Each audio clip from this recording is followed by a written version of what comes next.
Welcome to all my dear student of class 8।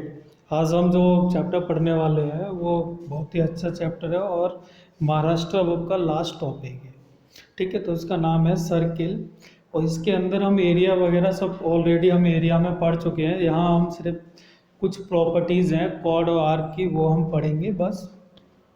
बहुत ही छोटा chapter है, अभी ख़त्म हो जाएगा, बहुत ही सिंपल है। ठीक है, सबसे पहले हम बात करेंगे तो सर्किल की थोड़ी सी प्रॉपर्टी के बारे में जान लें। तो सर्किल आपको दिख रहा है, ये एक सर्किल है और ये जो पॉइंट है अंदर, ठीक है, जो ओ से डिनोट कर रहा है वो हमारा क्या है, सेंटर है। O is the centre of the circle.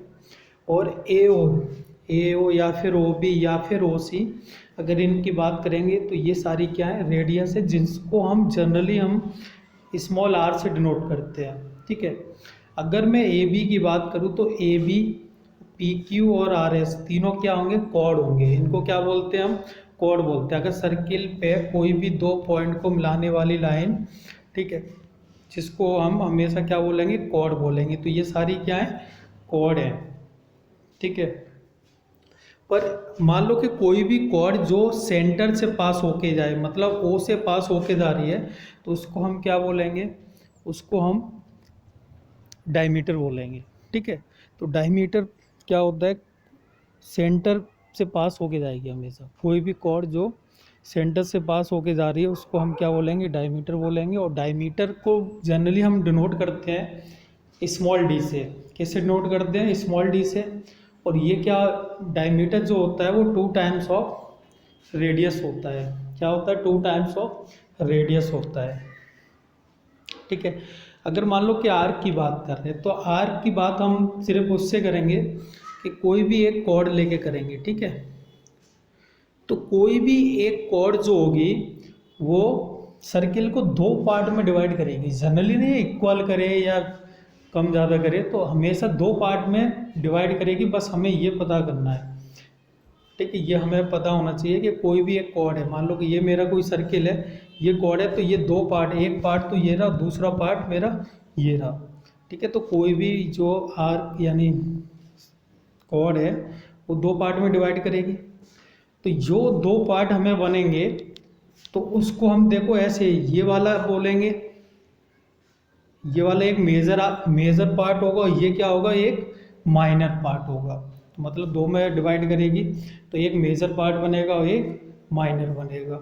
तो इसी के करस्पॉन्डिंग इसकी सर्किमफ्रेंस जो कट है, मीन्स मान लो कि जैसे ये पी क्यू है और ये वाला जो पोर्शन है, इस वाले पोर्शन को हम बोलेंगे मेजर आर्क। क्या बोलेंगे, मेजर आर्क।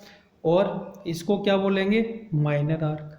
आर्क मतलब क्या होता है, कोई भी छोटा सा, मतलब ये कोई सर्किल है और ये मैंने इतना पार्ट काट दिया तो ये मेरा क्या हो जाएगा, आर्क हो जाएगा। ठीक है, बस ऐसे याद रखना है। तो एक क्या, अगर मान लो कि कोई कॉर्ड की अगर हम बात करें तो एक तो मेजर आर्क बनेगा और एक माइनर। माइनर मतलब छोटा, मेजर मतलब बड़ा। प्रॉपर्टीज़ की बात करें तो दो ही प्रॉपर्टी आपको पढ़नी है यहाँ पे। तो पहली प्रॉपर्टी क्या है कि कोई भी एक सर्किल है हमारा, ठीक है, एक कोई कॉर्ड है ए बी। अगर हम सेंटर क्या है, वो सेंटर से अगर कोई परपेंडिकुलर ड्रॉप करते हैं उस कॉर्ड पे, परपेंडिकुलर अगर हम ड्रॉप करते हैं तो ये परपेंडिकुलर क्या कर देता है कि इस कॉर्ड को दो इक्वल पार्ट में डिवाइड कर देता है, यानी बाइसेक्ट कर देता है। तो यहाँ से मैं क्या बोलूँगा कि ए बी इक्वल टू क्या हो जाएगा, सॉरी ए पी इक्वल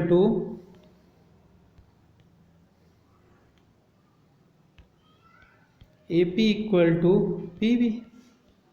ये दोनों क्या हो जाएंगे, इक्वल हो जाएंगे। जैसे मान लो कि ये कोई सर्किल है मेरे पास, ये कोई कॉर्ड है, ठीक है, तो कॉर्ड है, इसकी लेंथ मैंने मान ली कि ये 6 सेंटीमीटर है। अगर मैं यहाँ से ये सेंटर से परपेंडिकुलर ड्रॉप करूँगा तो ये वाला पार्ट कितना हो जाएगा, 3 सेंटीमीटर, ये वाला पार्ट कितना हो जाएगा, 3 सेंटीमीटर। ठीक है, अब सेकंड पार्ट क्या बोलता है, सेकंड पार्ट जस्ट इसका उल्टा है। ठीक है, उल्टा कैसे है, वो बोल रहा है कि कोई भी लाइन सेगमेंट जो सेंटर से ड्रॉप कर रहे हैं हम, ठीक है, सेंटर और इसके मिड पॉइंट से, यानी कॉर्ड के मिड पॉइंट से और सेंटर को कोई भी एक लाइन हम मिलाएं तो ये परपेंडिकुलर बनेगी। तो ये तो हम ऑलरेडी इसमें पढ़ लिए हैं पहले वाले पार्ट में कि परपेंडिकुलर ड्रॉप करेंगे तो ये क्या करेगा, इक्वल पार्ट में डिवाइड करेगा। तो अगर हम उल्टा भी बोल सकते हैं, अगर ये दोनों पार्ट इक्वल हैं तो ये क्या होना चाहिए, इस पर परपेंडिकुलर होना चाहिए, यानी 90 डिग्री बनाना चाहिए। तो बस ये दो ही पॉइंट आपको क्या करने हैं, याद करने, लर्न करने हैं। एग्जाम्पल की बात करेंगे तो in a circle with centre O, कोई भी सर्किल है मेरे पास जिसका सेंटर क्या है, ओ है। पी क्यू एक कॉर्ड है, ये कोई कॉर्ड है मेरे पास जिसकी लेंथ कितनी है, 7 सेंटीमीटर है।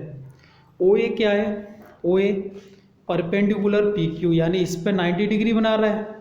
अब 90 डिग्री बना रहा है और सेंटर से बना रहा है, तो मैं क्या बोलूँगा कि ये दोनों पार्ट क्या हो जाएंगे, इक्वल हो जाएंगे। अगर ये 7 है तो ये कितना हो जाएगा, 7/2।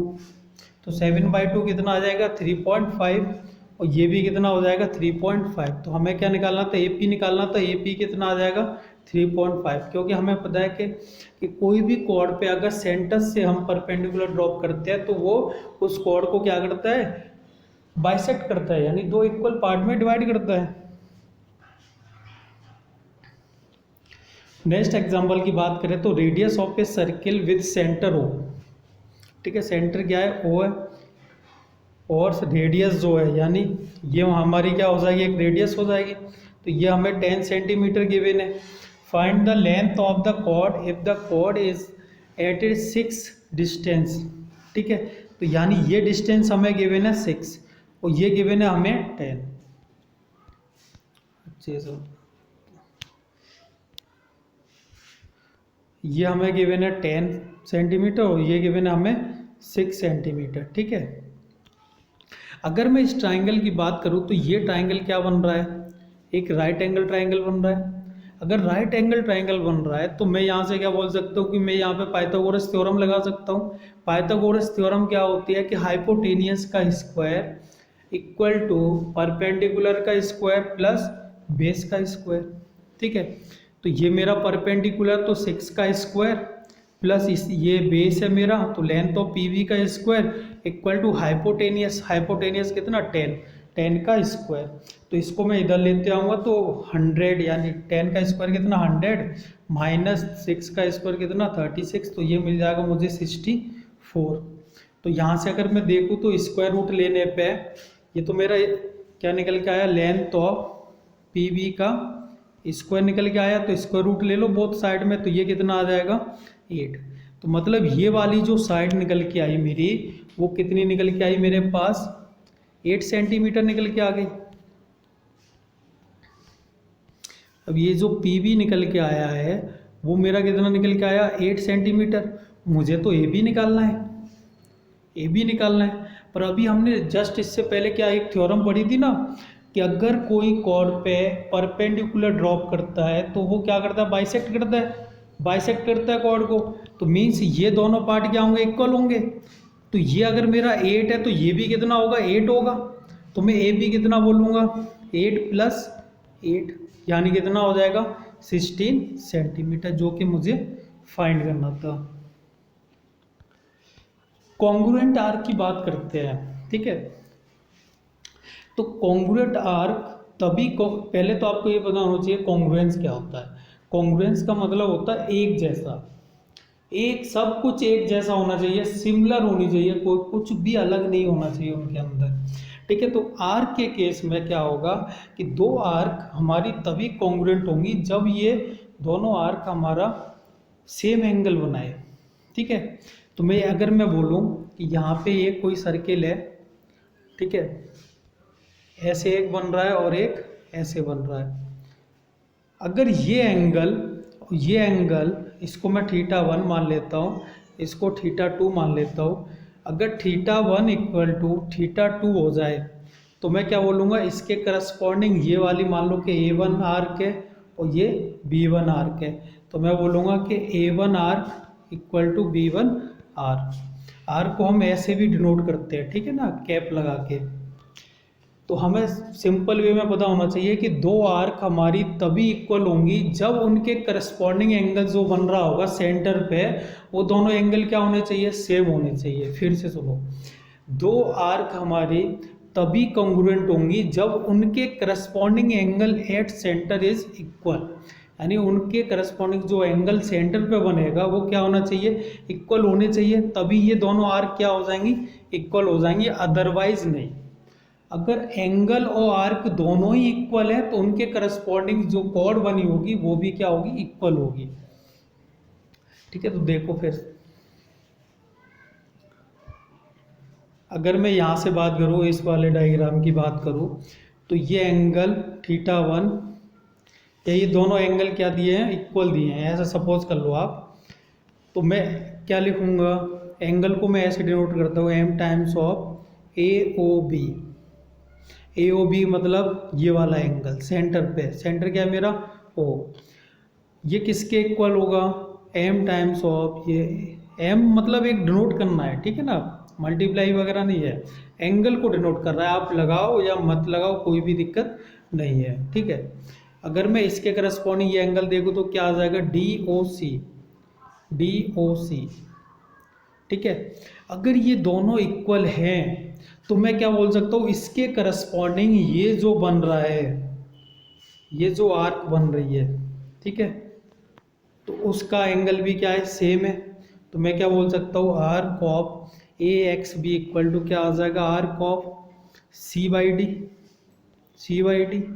ठीक है, अगर ये बराबर आ गए तो फिर मैं क्या बोलूँगा कि ये दोनों क्या है, कॉन्ग्रुएंस है। सिर्फ और सिर्फ मुझे एक ही कंडीशन पता करनी है कि ये मेरा एंगल क्या होना चाहिए, सेम होना चाहिए, इसके बाद ये दोनों क्या हो जाएंगे, कॉन्ग्रुएंट हो जाएंगे।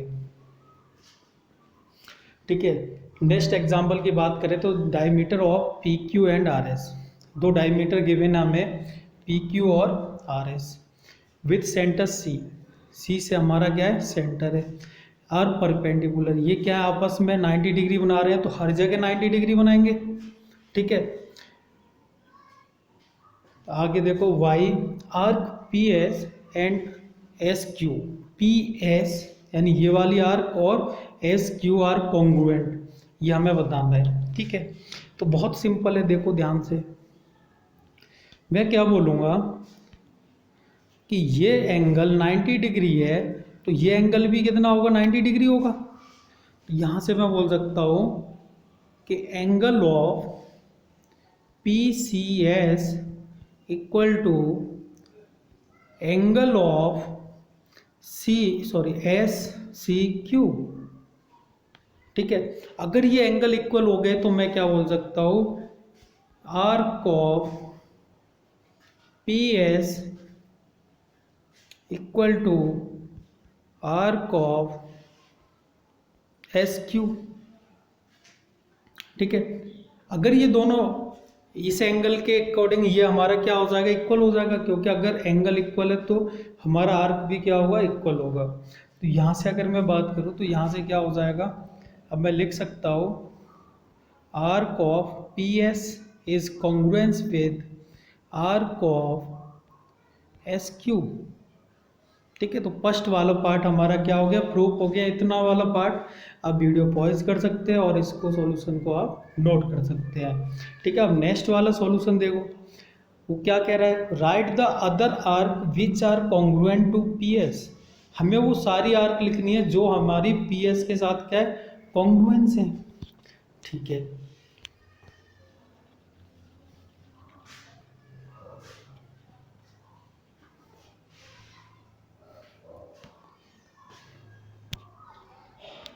तो यहाँ से देखो आप, ये हमारा कितना है, 90 डिग्री। ठीक है, ये 90 डिग्री है तो ये भी 90 डिग्री और ये भी 90 डिग्री और ये भी 90 डिग्री, ये हमें गिवन है क्योंकि ये आपस में क्या है, परपेंडिकुलर है। तो मैं यहाँ से बोल सकता हूँ कि angle of PCS equal to angle of SCQ equal to angle of QCR equal to angle of RCP और इक्वल टू कितना, 90 डिग्री। ये सारे एंगल कितने हैं, 90 डिग्री हैं, तो इनके करस्पॉन्डिंग जो आर्क बन रही होगी वो भी क्या होगी, कॉन्ग्रुएंस होगी। तो मैं यहाँ से क्या बोल दूंगा कि arc of PS is congruent with arc of SQ is congruent with arc of, कौन सा ये वाला आर्क आ जाएगा, QR is congruent with कौन सी आर्क, ARC of RP। तो ये चारों ही क्या हो जाएंगी, ये चारों ही आर्क आपस में कंग्रुएंट हो जाएंगे, क्योंकि इनके करस्पॉन्डिंग जो एंगल बन रहा है वो एंगल कितना बन रहा है, 90 डिग्री बन रहा है। तो अगर एंगल इक्वल है तो उनके करस्पॉन्डिंग आर्क की लेंथ भी इक्वल होगी, आर्क की लेंथ भी इक्वल होगी। तो मैं क्या बोल सकता हूँ कि जब आर्क की लेंथ इक्वल है, एंगल इक्वल है, तो दोनों ही क्या हो जाएंगे, कॉन्ग्रुएंस हो जाएंगे। नेक्स्ट एग्जाम्पल की बात करें तो in adjoining figure O is the centre of the circle whose diameter is mn। तो ये हमारा कोई एक डायमीटर गिवन है, ठीक है ना, चलेगा। Measure the some central angle are given in the figure, ठीक है। हेंस फाइंड द फॉलोइंग, हमें निकालना है कि एंगल ऑफ AOB। तो यहाँ से देखो, मुझे पता है एक कि कोई भी एक स्ट्रेट लाइन है, तो अगर मैं यहाँ पे कोई भी स्ट्रेट एंगल बनाऊँ तो इस टोटल एंगल कितना होता है, स्ट्रेट एंगल वो होता है 180 डिग्री, ठीक है। तो अगर मैं यहाँ से देखूँ तो MN क्या एक स्ट्रेट लाइन है, सॉरी MN क्या एक स्ट्रेट लाइन है, ठीक है। तो ये एंगल कितना बनेगा 180 डिग्री। तो ये एंगल 100 गिवन है और ये 35 गिवन है, तो इसको मैं कुछ देर के लिए x मान लूँ, तो मैं क्या बोलूँगा कि 100 plus x plus 35 equal to कितना 180 डिग्री, क्योंकि स्ट्रेट एंगल तो मेरा 180 डिग्री होता है। तो 100 प्लस 35 कितना 135, ये इधर लेके जाऊँगा तो माइनस हो जाएगा, तो x की वैल्यू मुझे मिल जाएगी कितनी 45 डिग्री। तो 45 डिग्री आ गई, तो ये एंगल मेरा कितना निकल के आ गया 45। सेम कैलकुलेशन इधर भी देखो 180 डिग्री बनेगा, तो ये 100 है, सिमिलर टू दिस ये 35, ये भी 35, तो ये भी क्या होगा x होगा। तो x की वैल्यू कितनी आ जाएगी 45 डिग्री। तो फर्स्ट वाले की बात करूँ तो मैं AOB और COD इक्वल टू कितना आ जाएगा 45 डिग्री, ठीक है। तो आप वीडियो पॉज करके आप ये नोट कर सकते हैं। अब यहाँ से देखो कि सो दैट हमें ये प्रूव करना है कि इनके करस्पॉन्डिंग जो आर्क है वो भी क्या होनी चाहिए, कॉन्ग्रुएंस होनी चाहिए। चलो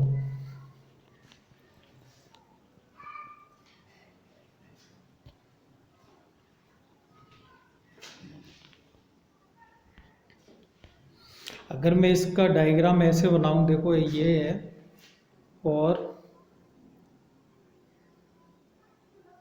ठीक है, ये नाम दे दिया मैंने A B C और D। ये एंगल कितना है 45 और ये भी कितना है 45, ठीक है। तो मुझे पता चल गया कि angle AOB equal to angle COD equal to 45 हो गया, ठीक है। तो इनके करस्पॉन्डिंग आर क्या हो जाएगी, इक्वल हो जाएगी। तो मैं क्या बोलूँगा, आर्क ऑफ एक सेकेंड,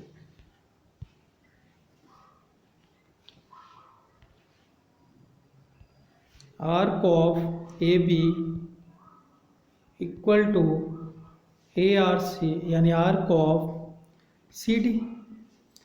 जब ये दोनों इक्वल हो गई तो मैं क्या बोलूँगा कि arc AB is congruence with arc CD। बस ये प्रूफ हो गया सेकंड वाला। थर्ड वाले की बात करेंगे तो so that chord AB is congruence with CD। अगर बस इसी के आगे एक स्टेप और लिखना है कि अगर ये हमारा कॉन्ग्रुएंस हो गए, अगर ये आर्क मेरी कॉन्ग्रुएंस हो गई, ये एंगल मेरे इक्वल हो गए दोनों 45 डिग्री के, तो इनके करस्पॉन्डिंग जो कॉर्ड है, ठीक है, तो वो भी क्या होगी, कॉन्ग्रुएंस होगी। सो यहाँ से इसके बाद बस ये वाला स्टेप लिख देना, then A B is congruence with quad C D. ठीक है, नेक्स्ट स्टेप इसका आप लिख देना क्या, then quad A B is congruence with quad C D.